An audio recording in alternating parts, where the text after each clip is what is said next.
5. Most of the time, left Alaman and then do side do. Left Alaman with the ring. I was a young troubadour. All right, here we go. Another Square Dance Callers Talking. Tonight, I'm in Kansas City, Kansas with Lynn Nelson. How are you, Miss Nelson?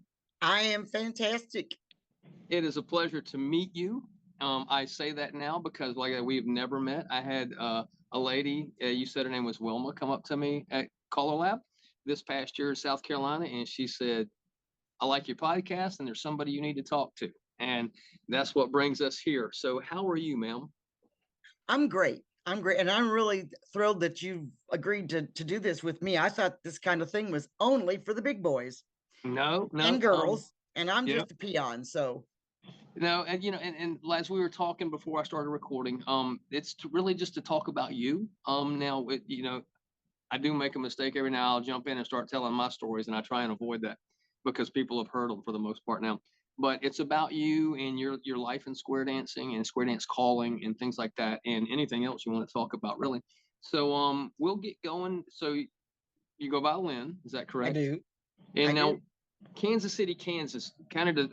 I know where Kansas is. I know where Kansas City is. Where exactly is that?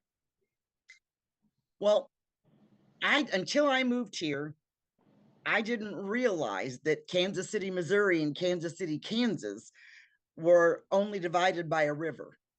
Okay. And you would think that since it's Kansas City, that the one in Kansas would be bigger, but we're like a third the size. But Okay. we're right on the Missouri River, Okay. and it's it's kind of the best of both worlds. It's kind of like small town living. I can go within a mile and get everything I need, a hospital, a grocery store, dry cleaners, the whole 9 yards. And I can drive 10 minutes and get everything, professional sports, ballet, symphony, anything you could possibly want. So I wasn't How looking long you for how long have you been there? been here since the fall of 88. My 88. late husband worked on the railroad and they said, go west, young man. So we did. Outstanding. Okay. My father retired from Seaboard Coastline Railroad, actually, and I'm sure that went out of business when I was in middle high school. So that was a long time ago, off of the East Coast. But yeah, that was a long time ago. Uh, I don't know why I never went into the railroad business. I decided to be a police officer, and luckily I'm retired now. So where are you from then? Where were you born and raised? I was born and raised in central Illinois in Peoria, the home of the great yellow god, Caterpillar, until they Gotcha. moved, I guess, a few years ago to Chicago. But um, Jerry worked for the TP&W, Toledo, Peoria, and Western, and they used to advertise links east to west. They just didn't tell you Eastern Illinois to Western Illinois. And then the Santa Fe bought them out, and they did this big merger thing, and they had to operate it as a separate entity for 5 years. But when that 5 years was up, they came in and started shifting everybody around. And we first went to Iowa. He worked at Fort Madison, and we lived in Burlington. Okay. And that was supposed to be the move for the rest of our life. And less than 3 years later, we were sitting in Kansas City. So Okay. a guy All he right. worked with, even in Illinois, had tried to get us into square dancing. And Jerry always worked a relief job. He worked days on the weekend, second on Monday and Tuesday, and nights on Wednesday and every other Thursday. And it wasn't that we didn't want to square dance, it was that they always did lessons on his evening. So, but every year Larry asked, and when we came to Kansas City, he said, you don't know nobody, you don't do nothing. Lessons start Thursday night. Be there or I'm coming after you. Gotcha. And we were there. So that was in the fall of, we moved here in August of 88, and that was in September of 89. So been dancing ever since. And I would sing along with the caller in the square, and they kept saying, when are you going to start calling? I'm not. Why not? Because I'm too selfish. I don't want to give up my dancing. But in 93, Jerry had a heart attack and he could only dance one or two tips a night. Right. And I thought, well, I could do that, guest tips. So I'm going to try it. So we had an amateur caller night. We were presidents of our club at that time. Had an amateur caller night, and I really enjoyed it. So I went to a little caller school with Dana Shermer, who you probably know, used to Oh be. yeah, I know Dana. Yes, ma'am. Dana's a fantastic teacher. And instead of having like a whole week, he did several Saturdays. And it was, an hour from home. So I could do that without losing any work. And I just wanted to see if I could I knew I could sing. That wasn't a problem. I could memorize things and sing. I wasn't sure that I could do the choreography. And after I did that, I thought, okay, I'm going to give it a shot. So I did. Outstanding. So that was around 93, 94 when you got going with that? Yeah, that was actually, yeah. Well, Jerry had his heart attack in 93, and it was in summer of 96 that I went to Dana's school. And then right after that, I decided I would teach lessons, but I was kind of cagey about it. I got a group together and said, I'll teach you plus lessons if you'll be part of my callers practice group. Okay. And I thought, if they already danced, if I messed something up and said, wait a minute, don't do that, it wouldn't totally blow their minds, because, they knew I was learning, and they could already do, and they already had learned to listen, which is half the battle with a new class. So my first class was a plus class, and I ended up with, I had 10 couples, I had friends that gave me their back room, and I can still get into it. I could get in through their garage, and that was our practice room. And I had 10 couples that would work with me. Not all 10 came every week, but at least 6 did.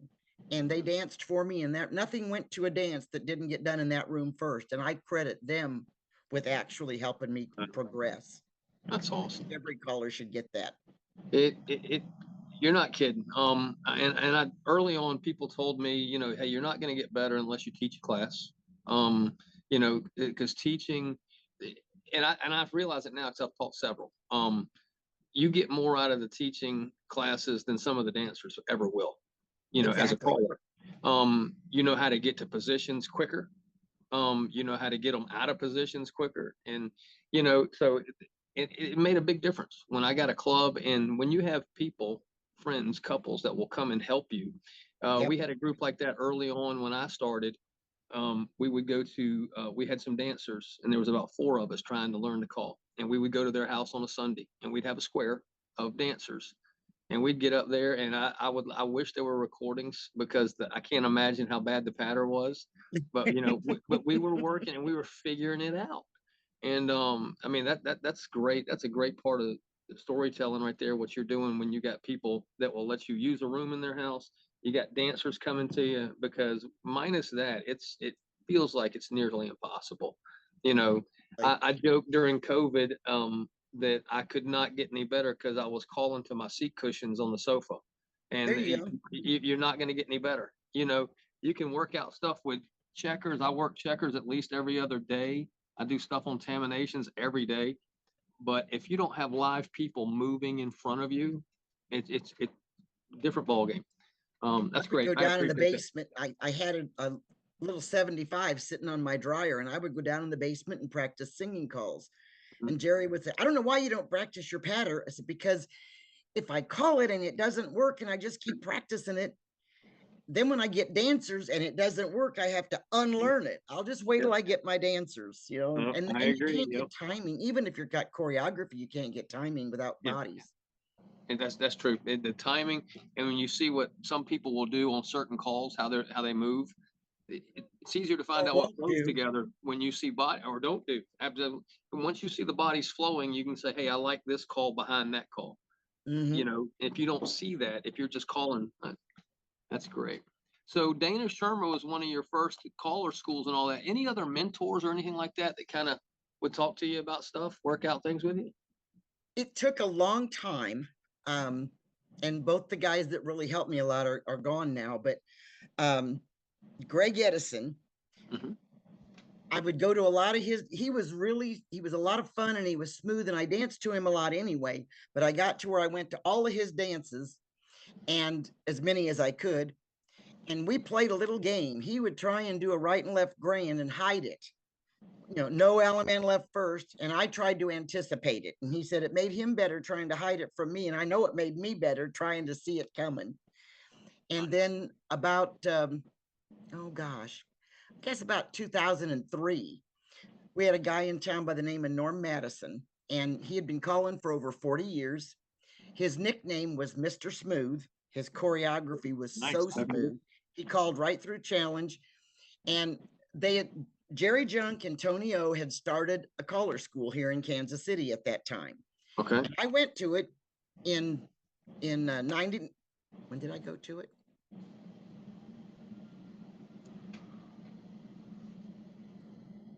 99, I guess. And then every year after that, I went back and I gophered. I used my, no, I went to it in 97. And then I went back and I gophered because I didn't have anything to do with my vacation anyway. And Norman was always there, even though, I mean, Lord knows he didn't need a caller school, but he said, I always learn something. And Yeah.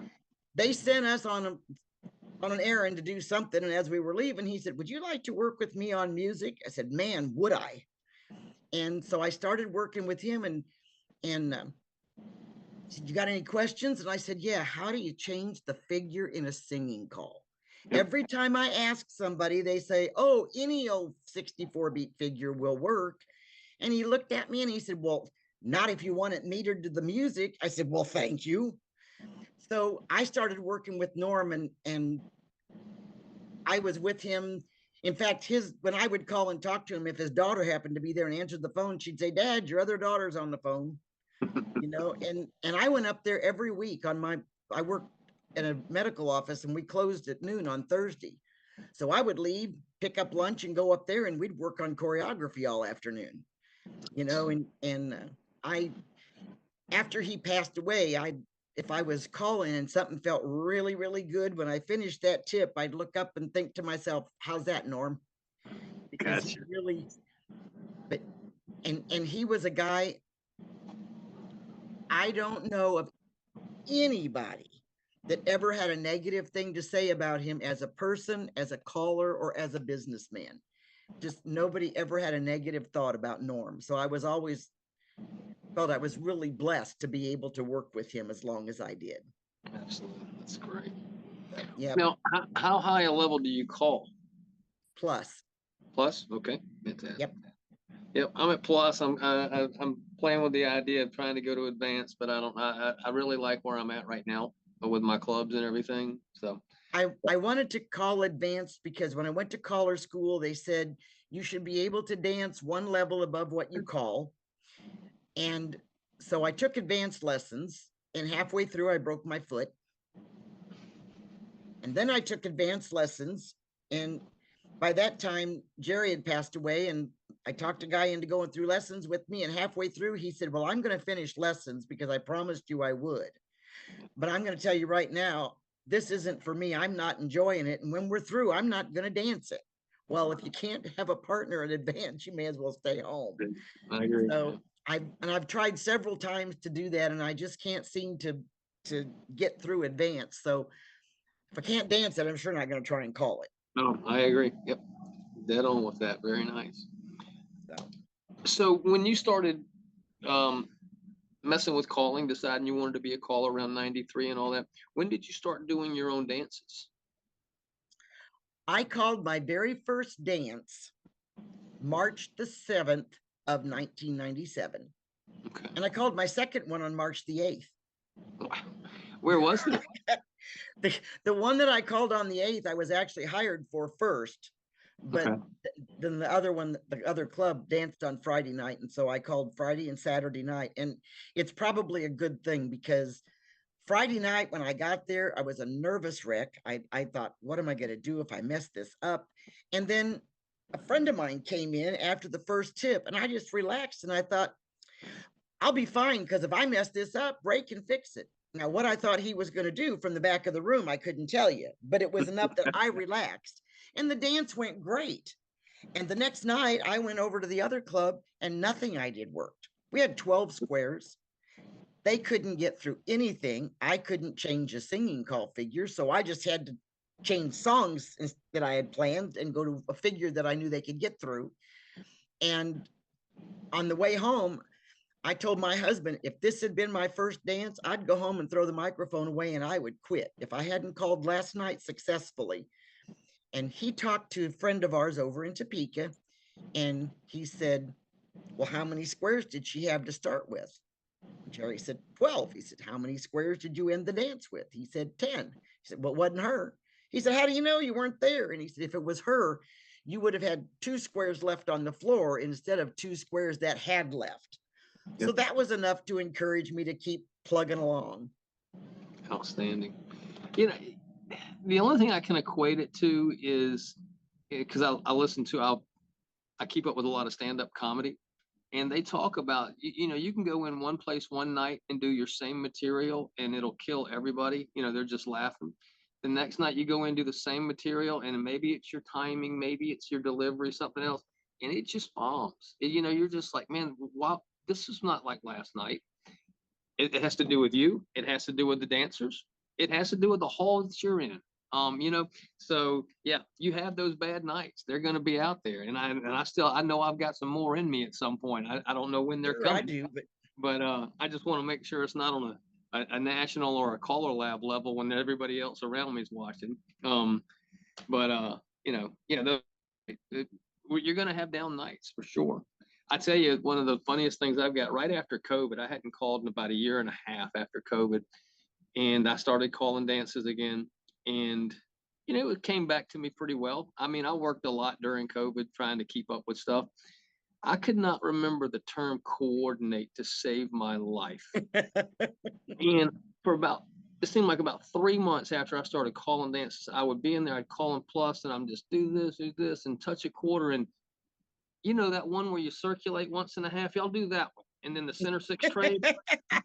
And they're like, do you mean coordinate? I'm like, yeah, that's the one. I had to write it down on a piece of paper just so I remember the word. That it was a block in my head. So when a dancer comes to me and says, I cannot figure out load the boat, I understand completely. I'm like, you know what? That's just something that's in your brain. You can dance all the other plus stuff. You can't get load the boat. We'll work on it. We'll figure it out. But there's just certain things, words, terms. Everybody's got that one. You, like you said earlier when we were talking, that you have to, if the dancers know how to listen, they're halfway done with learning. And I tell everybody, it's a language. You know, It there's is. certain things, touch a quarter, walk and dodge. It kind of tells you what to do, but coordinate, load the boat, spin chain, exchange the gears. That makes no sense in the English language. They're all English words, but it's a language you have to learn. So I don't know how we got off on that part of the subject, but that's great. So where were these dances your first couple? You remember? Yeah, the first one on Friday night was for the half a pair squares over in Kansas City, Missouri. Okay. And my second one was for the Mustangs in Overland Park, Kansas. Now, I guess since you were doing some guest tips and all that prior to that, I ask everybody, do you remember your first singing call, what it was? Cajun Moon. Cajun Moon, outstanding. I've done that a few times. I love Cajun Moon. Okay. Outside of square dancing, what is your music genre that you go to? If you're riding around in your car, sitting at your house, what do you like? Not square dance. 50s and 60s. I really, I like a lot of music.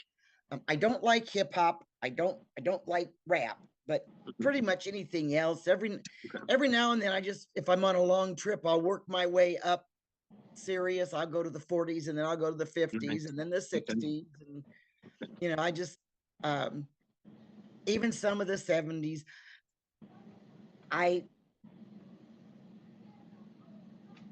I grew up in the 50s. I was born in 51, and there was always music around our house. Okay. So, you know, that's what I listened to. And I love the old ballads, and you're probably too young to remember when there were only 3 channels on the television. Negative. But we only had 3 channels, and most of it was black and white. And if it wasn't an old spaghetti Western, it was a musical variety show. I had color, but I had color TV, but I had 3 channels for a long time. I was born in '67, so I'm right on the cusp. I Well, still you're a had baby. I had Saturday morning cartoons. I didn't Oh have yeah, you cartoons every betcha. single day of the week. So, yeah, I remember the three channels. Yeah, we watched Mitch Miller and the Dinah Shore Show and Perry Como Hour, and yeah, I loved all of that.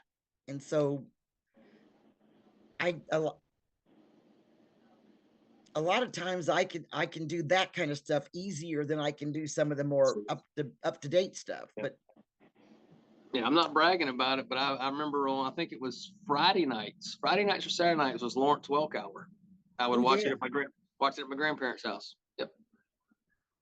yeah, oh yeah, Mom always had that on. I Yep. think we got And it on Sundays. it might have been Sundays. I just remember You spending the just night at my grandparents, and they always had it on. yep. So, now with your calling, and I ask a lot of people, have you done any traveling to I call in have. other places? Where have you been? I have called in. Well, I was looking at it this afternoon. I've called in 8 states. Okay. And most of the time I've driven to do it. Gotcha. I consider myself a regional caller because I Gotcha. call all over. I've called in of course Kansas and Missouri, and then I've called in Iowa and Illinois and Nebraska, and I even went to Wyoming once. Nice. Okay. I went to Arkansas and of course Texas, down there all winter, and I taught and called down there. So I don't know if I left any of them out or not, but and then I've been at 8 different nationals, and I've gone on a few cruises and gotten to call there. In fact, that's my Mustangs were a really supportive group. They really were. And one time I was going to go on a cruise. I wasn't a sponsor or anything. I was just going, and we ended up, there was a whole square of us that went. Got back to open up the next season, and President was introducing me, and he said, and I want to introduce our international caller, Lynn Nelson. And I looked at him, I said, Bill, and he said, you called in international waters, didn't you? That counts. Yes, ma'am. So yeah. That is fantastic. Oh, yeah. I've finally went on a square dance cruise last year. We've got another one coming up next February, or this February coming up now.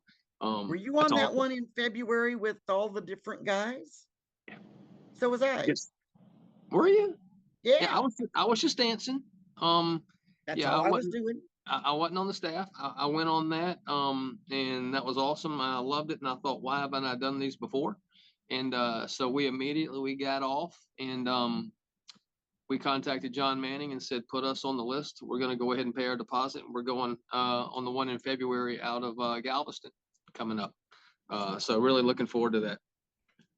That's a good time because, and I tell everybody, being out of Georgia, I try and go to, and retired now, I try and go to all the nationals, all the state conventions that I can, in Caller Lab, because it, I've got a pretty good network of friends, other callers now, and some dancers. And you don't get to see them. Just Exactly. like we were talking earlier, Vernon Jones, one of my favorite people. Vernon Jones is in Texas, Dallas, Texas. I'm never going to get to see him unless we go to a convention or something because I'm in Georgia. Um, so This country's whenever, way too big. yep, and whenever there's a chance, and of course I can travel a little more now that I'm retired, but um, I do all those things just so I can see some of these people, and that's the main reason I went on. I was sitting one night with Jack Platties and Tony Oxendine, and they were like, "Hey, man, you ever heard you going on this cruise with us?" And the one from last February, and I said, "I don't know what you're talking about." And so he started naming off people, and I'll tell you, he said it's going to be me, blah blah blah, and he started going, and he said Justin Russell. I said, "Stop, you got me. I'm in when you said Justin Russell," and we went from there, and just I get to hang out with all my friends, and so yeah, we're booked on the next one. Didn't know you were there, but I got a lot of dancing in because it's just like you said earlier when we were talking. I don't know if we were recording yet. When you start calling, you give up your dancing. You Pretty can still much. you can still dance, but you were giving it up unless you go. And I was fortunate enough when I was starting out, I would go to somebody's dance. with the intentions of dancing. And as soon as I walked in, if it was somebody who knew me and liked me, they would be like, "Hey man, go grab your stuff. Let's get up here and do some." And next thing I know, my wife's sitting on the side while I'm up on the stage, doing duets or whatever, calling. So yeah, you give up your dancing. So the cruises are great. In this area, they were really good about guest tips. Hmm. You did a guest tip when you went to a dance, but I went dancing a lot. And in fact, um, there's about, well, when I started, we had 96 clubs within a 50-mile radius, and there were Jeez. 33 callers. Now we're down to about 10 or 12 clubs. I mean, it was struggling before COVID, and now it's just really struggling. But there's only 7 or 8 callers in this area now, and we're trying to get new people, and it's just, there's a lot to learn, and there's too many things that you can do that you don't have to work that hard to entertain yourself these days. Yeah. Oh, I know. I agree. It's tough to get somebody. You can get people to come to that first or second. Hey, square dance lessons are starting this Thursday. They'll come. But when you tell them, hey, this is going to be about 12 to 14 weeks, or more, they're like, well, I can't do that every week. That's just it's tough to sell it, unfortunately. And it's tougher than that to sell a caller. Yeah. Oh, it is. Uh, Yeah. A lot of people ask me about it, and I was one of those. Early on, I was just like, hey man, how about if I just memorize these singing calls? I don't need to do anything other than that. And they're like, yes, you do. You can't just do singing calls, Charlie. So I fought that battle for a while. Talking about the traveling you did to call, are there any venues? I asked that because maybe a dance floor, a dance hall stood out to you, or a location, anything like that you remember venue wise? just a couple of years ago, I went to Jefferson City, and they were dancing in a beautiful, beautiful facility. And I think I called their next to last dance. The club was folding. They had danced in a park for a long time, Mhm. and it was a great floor, but the little stage was kind of recessed in a little cove, and then they had some kind of a support beam or something that went down the middle of the hall, and so your sound would hit that beam. You either you couldn't get it up high enough, or you couldn't keep it low enough. It was a real hard call to hall to call in. But the floor was beautiful. But this one that they moved to for their last couple of years was just out of this world, and I just hated to see him fold now that they finally got something going. But you just, if you're not getting new people in with lessons, It's tough. you're Yep. you're going to age out. Even if You're people absolutely come, right. they can't dance. So It's tough, especially when you start classes and some of your students. Um, I'm thankful for any students we get, but oh, when you get absolutely. students that are older, you're just like, well, we need to build younger and see what we can do. And when I say younger, I'm talking about 40. I mean, Exactly. Exactly. give me a square of 40-year-olds, and I'll feel like I've got the next 40 years to deal with these people. Yeah. Of course, I'm not going to be here for 40 years, but that's another thing. You might, But you never know. I won't You be might. calling. I will not be calling in 40 years. That's a guarantee. So, One time I mentioned Greg Edison earlier, and he came back. He said he called this dance up in Des Moines, Iowa. mhm. And Greg was a real tall guy, like 6'3" or 6'4" or something. And he said, I was dancing, and he said they come over during the break and said, see that little redheaded lady over there? He said, she's a lovely short redheaded lady. I said, yeah. He said, she's 100 years old. And he said, man, he said, I threw everything in reverse. I started slowing down my patter. He said, really messed up my timing. I didn't want her having a heart attack on the floor. And they always accused him of calling fast, and he really didn't call fast. You just didn't take any extra steps. If he gave you a call, when he gave you the next one, you were already where you needed to be. Yeah. And he said, pretty soon she came over, and he said, she looked up at him and patted him on the tummy, and she said, Sonny, can't you pick up the pace a little bit? 3 years Scary. later, I called that dance, and I said, I was telling them about that, and they said, oh yeah, that's Cecil, she'll be here. She'll be Wow. 103 in 2 weeks. Jesus. So I've always said this is not an activity for old people. It's an activity that keeps you young, so you can still do it when you Yep. get old. Absolutely. Yep.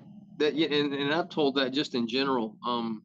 of course, with my parents and my in-laws and other people that I've known, it, once you sit down in a chair and you do that for about 3 or 4 nights in a row, You're you're not done. coming out of that chair anymore. Whatever you choose to do, go square dance, go out and walk. I don't care. But once you resign to the, hey, I'm just going to sit in the chair for tonight, all of a sudden that's tomorrow night and the next night. So absolutely, you keep going. I'm not saying you won't eventually have to stop, but it doesn't hurt to keep going. Oh my gosh. This is great stuff, Lynn. If do you have a favorite singing call right now? Actually, Wilma, that Mhm. gave you my name, Yep. she came to me about 2.5 years or so ago, and she said, the guys are always doing dances together. What would you think if you and Connie and I did a dance together? Well, Connie is Connie Graham, and all Okay. three of us live on the west side of Missouri. I'm on the in Kansas, Hmm. but I'm at like right at I-70. And then an hour north of us in Stanberry was Connie Graham on 136. And then clear up on the lowest end of Iowa was Wilma in Clarinda. So I said, well, I think that'd be a hoot. So we got together and we planned some stuff and we did a dance, and we just decided that we were just going to have fun. We didn't care what we had, costumes, we had props, we did all this stuff. And we had so much fun that day when we were going over what we brought in and paying the bills and stuff, we set the date for the next year. And we're going to have our third one in July. Wilma dubbed us the Mink Ladies because we Okay. called in Missouri, Iowa, Nebraska, and Kansas.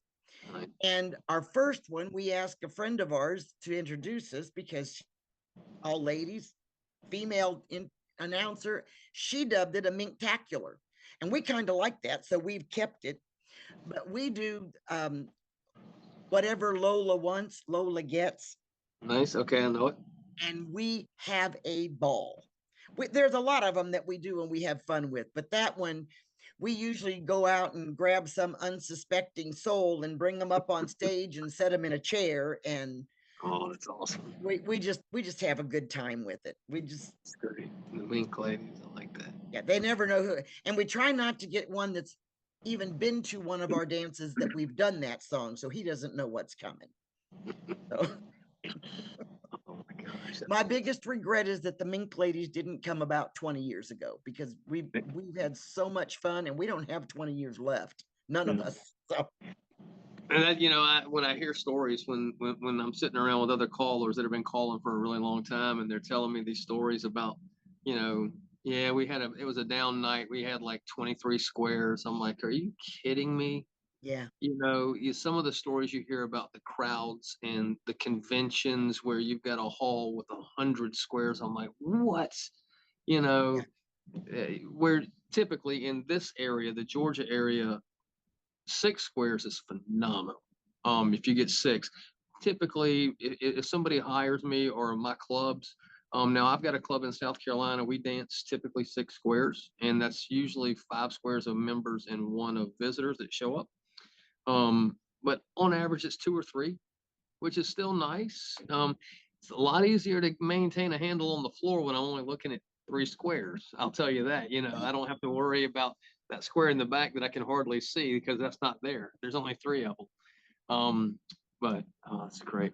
So yeah. When what I what first kind of started calling, it was usually 12 to 15 squares. And we had a number of singles clubs back then, but the two main ones danced in the same hall. One danced first, third, and fifth, and the other one danced second and fourth Tuesdays. They always had 30 squares on the floor, and it was mostly the same people every week. And then you would get like a club that would come in and visit. And we've got a program in this area called Vigorous Visitors. And of course, it's adjusted down over the years, but it used to be if you went to that club with a square, then they were expected to come back and repay that visit. I And if remember you went to that club with a square and stole their banner in order to that. get their banner back, you had to take a square to their club. So every once in a while, you'd get, a regular couples club that would go in and steal their banner because they knew they'd get a good return on that visit. But um, For the most part, it was 10 or 12 squares back then. I went to our first federation, the first federation festival that I called at, and the MC's wife came over and she said, "Are you nervous?" And I said, "Should I be?" And she said, "Well, there's 12 squares out there." The club that I belonged to, we had 55 couples in the membership, and we usually had 45 or 46 of those couples show up at our dances, and I said, we have that many at a club dance normally, so no, I'm not, but I could get that way if you think I should. But I was also told early on, you know, do something easy and something that you can get through if you're only doing a guest tip or at a festival, because you only get one tip. If you screw up at a dance, then you've got another tip after that you can redeem yourself. But if you go out and you only got one tip, make sure that it's smooth and you can get through it. Absolutely. That is tremendous advice. And I've seen it. I've been around long enough now that you go up there, if it's a dance and you've got 6 or 7 tips, whatever's planned for the night, 2 hours, 2.5 hours, whatever it is, and if it's a club that I know, I'll go in there. My first 2 tips, we alternate here, mainstream plus, except for a couple of my clubs that I call at are all plus. But if it's not that, that mainstream is just as basic as you can get. Now I play some good, it sounds faster music. It's still 125 to 129 beats per minute, but it sounds faster. But it's just so, hey, this is what we're gonna do tonight. And then you get into the plus, and usually that third or fourth tip, I'll throw stuff that they've probably never seen before, or something from a different position that they've seen before. That way, if they do stumble, if I do have to say, hang on a second, let's just walk that real quick, boom, boom, boom, get everybody right.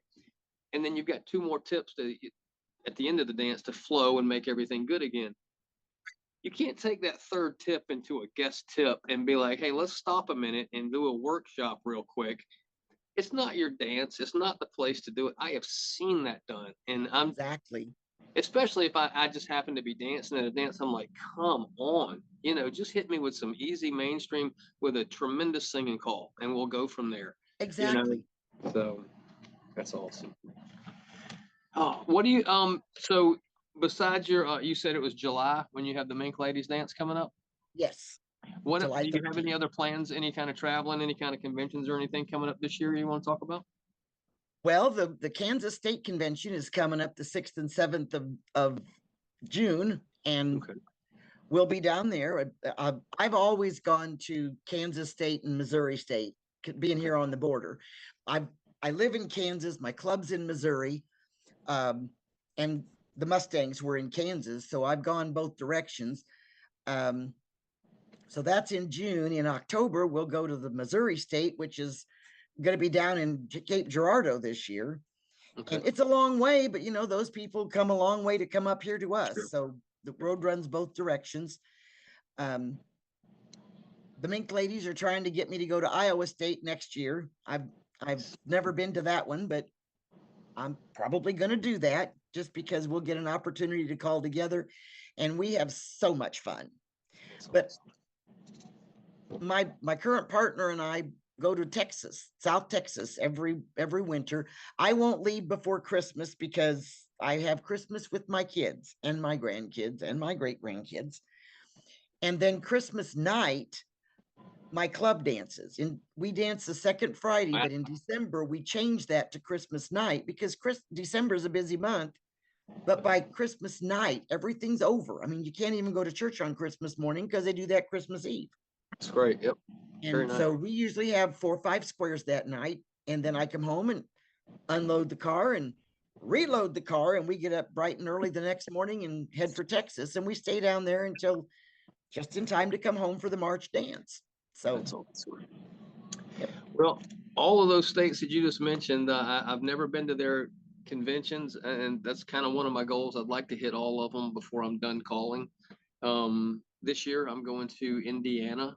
I think it's October.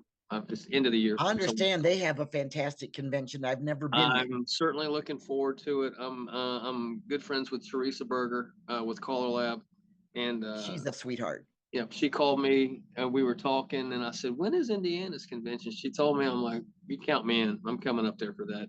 Um, I've never been to French Lick, Indiana, so I certainly want to give it a go. And so that's what I'll do. Maybe next year I'll try and get up into the Missouris or the Kansases. We'll see. Cool. It's awesome. That'd be great. Yeah, and I finally and like you, like I said, you've been to, I think you said you've been to 8 states calling. I think I'm at 8 right now. One of my other little goals is to try and call in all 50 states. And at first I was going to count conventions like Caller Lab, or if I get to do a tip or a nat. I do count national conventions. If I go there to a different state, I'll count that as one that I called in. But if I'm I just going to do a I guest didn't tip, count that when I was counting mine, but okay. yeah. But So I've I been to finally eight. I finally I booked I've got 2 in Houston coming up in September, and looking forward. I'm really looking forward to that. I've never got to call in Texas. I've been to Texas once when my son graduated from boot camp. We went to Texas, to San Antonio, and so really looking forward to doing that. So I'll get Texas out of the way too. That's awesome. I Maybe I love can. going to Texas. Yeah. Well, Lynn, it has been awesome talking to you. And I certainly want to do this again. I hope to see you. So you don't have you're not going to make it to nationals this year, and that's probably the last major convention I've got coming up. So maybe you're not going on. You're not planning on the square dance cruise in February out of Galveston. Okay. I we've decided that we're just going to kind of we want to take a long trip. We had it planned in 2020 between COVID shut everything down. And then what John wants to go across Route 66, as much of it as there is left. Yeah, I'm aware of that. And I've never been to the West Coast. So then we were going to go up the Pacific Coast Highway. He has a daughter in Oregon. We were going to see her. And then he's not been to like Mount Rushmore and those kind of places. So I wanted to come back the northern route. And I had blocked out 6 weeks in my summer, didn't take any gigs. We planned on being gone 4 weeks. And then everything went to pot. COVID hit, shut it all down. And then the wildfires, kind of ruined it. So we haven't done that. So our goal is to maybe take some little trips, break that into pieces so that we still get to do all of that. So that's what we're going to do instead of the big stuff. All right. Besides that, I'm getting old. So, I know the feeling. I know the feeling, Lynn. Lynn, it's been awesome. Hopefully our paths will cross. I hope so. If not, I would love to talk to you again, talk some more about your life in square dancing. It has been a true pleasure. Pleasure meeting you. And although we were on the same boat at one point, we didn't realize it. So that boat was just plain too big. You couldn't meet everybody. It was. But it was a great experience, and hopefully I can do it again. Maybe we can run across each other at that point. I hope so. You ever get in my neck of the woods, be sure and let me know. Maybe Absolutely. You can come and see the Mink Ladies in action. You said that's in July? It is July the 13th. It'll be in St. Joseph, Missouri, and we do as much entertaining as we do calling. So I'll have to look, because my wife and I are traveling a lot more, a lot more now, and maybe we'll get up that way. That'd be awesome. That'd be great. Thank you so much for having me on here. Pleasure talking to you. I'll talk to you again soon. Okay. All right. Thank you. All right. Bye-bye. Bye-bye. Side Space Grand Square, I still feel 25 most of the time. I still raise a little Cain with the boys, Alaman left and weak, honky tonks and pretty women. Lord, I'm still right there with them, singing above the crowd and the noise. Poor lady's chain